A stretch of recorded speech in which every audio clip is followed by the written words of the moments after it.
করতে নয়, আমার মতন এরকম এখানে প্রচুর ভক্তরা আসেন যারা প্রত্যেক দিন কিছু না কিছু এখান থেকে নিয়েই তারা ফিরবেন, মানে খালি হাতে ফিরবেন না। মা এবং শুধু মা নয়, এখানে কিন্তু মহাকাল মহারাজ, এখানে ইনি কিন্তু সত্যি জীবন্ত এবং জাগ্রত। যদি কখনো পারেন এখান থেকে, যেমন আমাদের শিরডি বাবার উদি দেয়, তো আমাদের এখানে বাবার ভস্য একটু যদি কালেক্ট করতে পারেন, অনেক ক্রিটিক্যাল সিচুয়েশনে ওই ভস্য যদি আপনি জাস্ট একদম মন থেকে ভক্তি করে যদি আপনি লাগান, তো আপনি একদম তুরন্ত আপনি এটা দেখতে পাবেন যে হ্যাঁ সত্যি সেটা কাজ করে এবং সেই উদিটা কথা বলে। আর এখানে মায়ের কথা যদি বলতে চান, তাহলে মা তো প্রতিনিয়ত এখানে ঘুরে বেড়াচ্ছেন, মানে বিভৎস রূপে, বিভৎস। মানে এটা একদিন এলে হয়তো আপনি বুঝতে পারবেন না, হয়তো যদি আপনি সেকেন্ড দিন আসেন আপনি ফিল করতে পারবেন যে আপনার যত প্রবলেম, যত কষ্ট, যত জ্বালা যন্ত্রণা আপনি হিল হয়ে যাচ্ছেন। আর এইখানে এই মন্দিরে ঢোকার পরে না, আপনার যত ব্যথা বেদনা যা কিছু আপনি দেখবেন আপনার মাথাতেই আসছে না, আপনার কিচ্ছুটুকু এখানে মনেই পড়বে না যে আপনার বাইরেও একটা জগৎ রয়েছে, সেটা আপনার কর্মক্ষেত্র হোক, আপনার ফ্যামিলি, ফ্রেন্ড সার্কেল, যাই থাকুক, হোয়াট এভার, আপনার এখানে ঢোকার পরে আপনার মাথাতেই আসবে না যে একটা বাইরের একটা পরিবেশ আপনার জন্য ওয়েট করছে।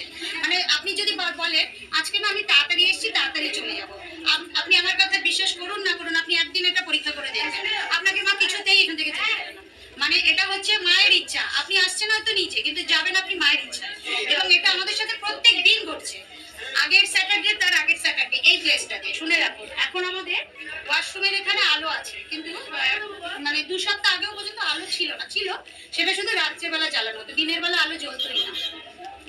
এবার কিরকম অবস্থা আমাদের এই মন্দিরে জানেন তো, যতক্ষণ ভোগ থাকে অদ্ভুত রকম ভাবে ভক্তরা আসেন, অদ্ভুত রকম ভাবে। যেই মুহূর্তে ভোগ শেষ হয়ে যায় আর একজনও পার্সেন আসে না ভোগ চাইতে। এটা অনেকদিন ধরে আমরা ফলো করেছি। এবার এরকমই একটা শনিবার আমাদের 1টার মধ্যে মন্দির বন্ধ হয়ে গেছে, আবার 4টের সময় গর্ভগৃহ খুলবে, যথারীতি মন্দির বন্ধ। তো আমাদের একজন দুজন পুজো দিতে আসছে তখনও, তো আমি কাউন্টার থেকে পুজো নিচ্ছি, আর সবাই ওরা দুপুরবেলা খাওয়া ওদিকে করতে গেছে, তো আমি যাইনি, আমি পুজো নিচ্ছি। তো হঠাৎ কোথা থেকে একজন বয়স্ক ভদ্রমহিলা এসে আমাকে বলছেন একটু ভোগ দিবি, আমাকে বলছে এই কাউন্টারের সামনে। তাই আমি বলছি দিদা এখানে তো ভোগ দেয় না, ভোগটা ওই সামনে দরজা দিয়ে তুমি যাও, ওখানে তুমি পাবে। বলছে দূর, ওখানে দরজা বন্ধ হয়ে গেছে, তুই এখানেই দে, আমাকে বলছে। তা আমি বলছি দাঁড়াও, ওখানে কে বন্ধ করেছে আমি দেখছি, না হলে আমার ভোগটা আমি তোমাকে দিয়ে দেবো, না আমাদের জন্য যেটা আছে তোমায় দিয়ে দেবো। তা আমাকে বলছে এখানে দাঁড়িয়ে তোর কথাটা না আমার খুব ভালো লাগলো বলে আমি কাউন্টারটা জাস্ট ক্লোজ করে, আমি আমাদের সবাই আমাকে ডাকাডাকি করছে, মুসমিদি খাবে এসো, খাবে এসো। তো ওখানে গিয়ে, এবং এখানে যিনি বাবা, যিনি মেন পূজারী, উনি আমাকে অত্যন্ত স্নেহ করেন এবং আমাকে অবাধ বিচরণ দিয়েছে কিচেনে। আমাকে বলেছে একমাত্র তোমার এখানে যদি কারোরকে মনে হয় যে ভোগ দেবে বা কিছু, তো এটা নির্দ্বিধায় তোমাকে কারোকে বলতে লাগবে না, কারোর পারমিশন লাগবে না, তুমি এসে তাকে ভোগটা দেবে। এবং বাবা জানে সেই ভোগটি অপাত্রে দান হবে না, এবং যেখানে যাবে ঠিকঠাক কাজেই যাবে। তো আমি গিয়ে বাবাকে বলতে, বাবা দেনান আমাকে বললো কোনো অসুবিধা নেই, এবং বাবা নিজের হাতে এরকম গামলা করে ভোগ বেড়ে আমাকে একটা রেকাবি করে আমাকে দিয়ে বললেন এগুলো তুমি দিয়ে দাও।